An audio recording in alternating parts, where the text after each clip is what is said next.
Welcome to this Zentangle Quickie. My name is Heather Hartwick Gladden. I'm a certified Zentangle teacher, and today we're going to take a look at the Tangle Lotus flower from Cyndi Knapp. I'm giggling because I just had a pen in my hand. It's amazing what a minute will do. Okay, I'm good. So, this is a really neat grid-based pattern, and you could, well, you could use it as a single grid, which that's what I'm going to demonstrate. So we're just going to do one big square, which is kind of neat because you could use it as a centerpiece to a tangle or something. Oops. All right. First step is a giant curved line, and you want to kind of have it go about to the middle.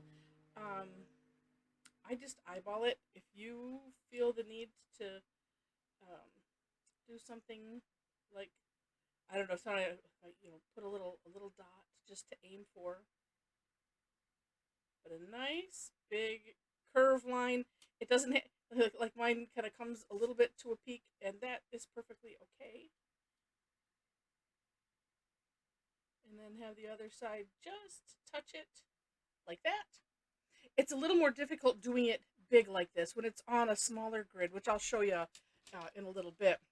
It's easier to do a nice swooping curve that covers half of your space. Okay, next we are going to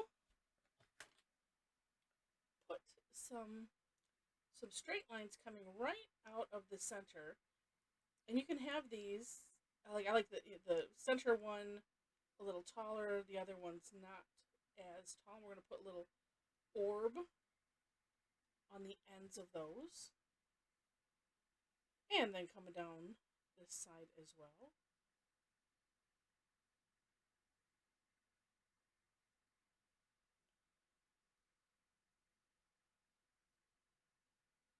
And of course, you can play with, if you want to have a little bit of a curve, or like this one had a little bit of a curve. Sometimes it's nice, or you just let the pen do what the pen's going to do, and that makes it extra fun. All right.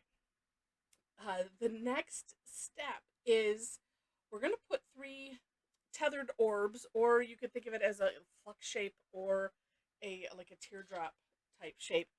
And in Cyndi's example, she has it coming to a point. You could do it the other way as well, which that I did in the this extra sample that I did. All right, so this one, okay, let's see. Yes, I have to talk myself into it. Sorry. So tethering it here, coming out, and then back to that point, and then fit a couple other ones on the side. Sometimes I get that nice swooping, I guess you would call it, and sometimes I don't. We just take it as it is, and it's all fine. And for whatever reason, I like to draw this one upside down. I had tried it, like just in here, and it's like, nope, that just doesn't work. Sometimes we just have to do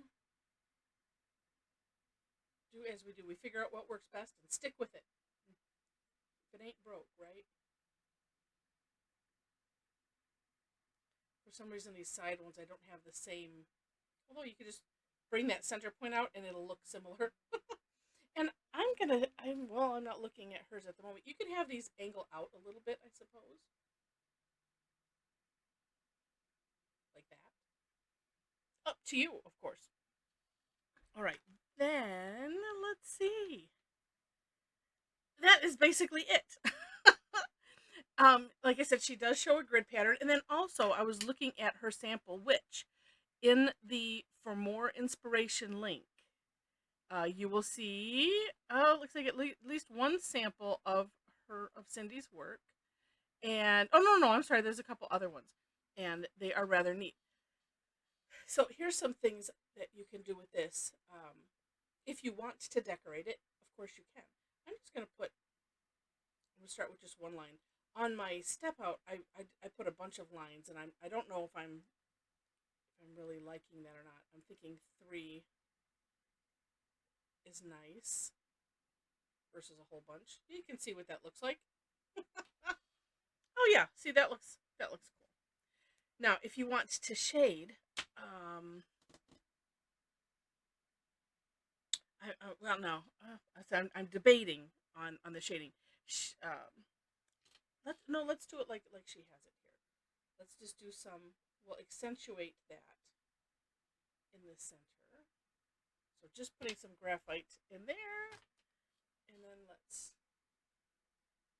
You know what? I'm going to go into this at the base of this curve line because I don't have it meeting up, and I don't know if I want to fill it in with color or not. So next best thing is fill it in with the graphite. So I'm being sloppy-ish down there just cause. And I think I like it better. I filled it in on my step out. You can decide which way you like it. And that's kind of neat. So let me show you, because I had another thought. I just don't know if I want to.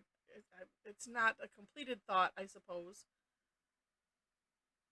Oh, but I could try. Well, let me show you. Here's the sample that I did, and then I can. And then I'll, as I'm explaining it to you, maybe I will talk myself into what I was thinking about doing. So on here, let's do this the same direction. So here I did these tethered orbs going the other way. So this looks and feels more like a flux shape. So it's the same thing. I'm starting at a point coming out. You know, the round edge is just on the outside. But I decided to shade where the little orbed straight lines are. And I thought that looked neat because having a gradient, it makes this round part stick out. What I was thinking of, and let's just try, is doing it the opposite way. Oh, and you know what? I'm going to go right over, yeah. I'm going to go right over those. Just the base. I'm not going to bring it out really any further than what's already there, so I don't really have to worry about that. But I just thought it might look neat. It's an alternative.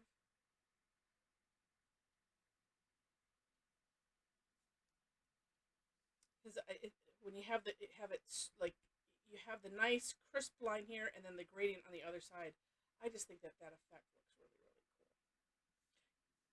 And then also, if you wanted to, you could do the graphite on the line that I'm doing it, and you could bring it out both sides if you want. But I just think there's just a neat effect. Oh, see, look at that. That's interesting. That's interesting. So we have it both ways here. That way you can see. And of course, it's different when you just have one block. With this, and you do the same thing. Cyndi does show an idea when you're doing that initial. I should do this the same direction. The initial curve line and kind of doing a big curve line. I just assume do it, from intersection to intersection and intersection to intersection, and that just makes it easier for me. But do take a look because that might work better for you, and that's what it's all about. This is finding what works best for you. All right, so really cute tangle. Hope you enjoyed it. If you did, would love to have a thumbs up or a like on the video. Feel free to share it, and if you like it enough to see more, would love to have you be a subscriber on the channel. Of course, subscribing to the channel is free. I had somebody that asked me that, oh, well, do you have to pay? It's like, no, not on most channels you don't. I do have a subscription thing, but that's different. That's for classes. That is on my website if you think you might be interested. And speaking of classes, I do classes every week, almost twice a week, just depends on the week. Most of them are free. I have a couple that are paid, so you just have to pay attention to those. And I do have like a subscription club